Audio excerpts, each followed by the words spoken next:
My name is Yasmin and I'm the other half of AllegoricalGeese. Today I'll be talking about my top 5 favorite books, but before I get into that, I'd just like to explain the schedule that Felicia and I have planned for our channel. So there will be one video uploaded each week. In the first week, we will be doing a book review. In the second week, we will be doing a book discussion. And on the third week, it will be a sort of a fun, miscellaneous sort of thing. So maybe it would be a book recommendation video, or maybe a room tour, or a tag. Let me get started on my favorite books. So just a note.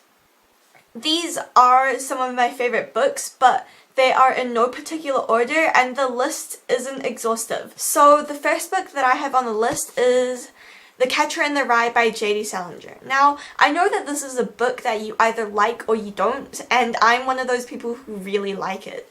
People say that Holden's always complaining and the book just drags on and on and on, but the thing is, I like this book because it was so honest. It's such a realistic and accurate portrayal of a teenager's life. My next book is another American classic, To Kill a Mockingbird by Harper Lee.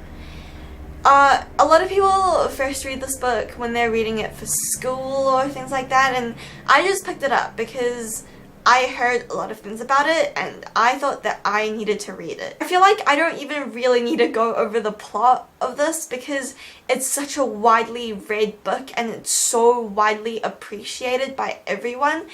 And who doesn't want Atticus Finch to be their dad, you know? The next book that I chose was 1,000 Splendid Suns by Khaled Hossein. I'm sorry, I don't know how to pronounce his name. 1,000 Splendid Suns is about two women, Miriam and Lila. They come from different backgrounds, they have different families, but they end up together and it's about their journey through their life. I think what this book captures really well is the human condition, the survival and the struggle of these two characters, and it's really beautiful and eloquent and I love it so much. And this book is a little unconventional. It's The Little Prince by, it's French, I don't speak French, Antoine des, I'm not even gonna try. And if I were to summarize this book, I'd call it the best bedtime story ever. So The Little Prince is told through the perspective of a man who meets this child, this prince.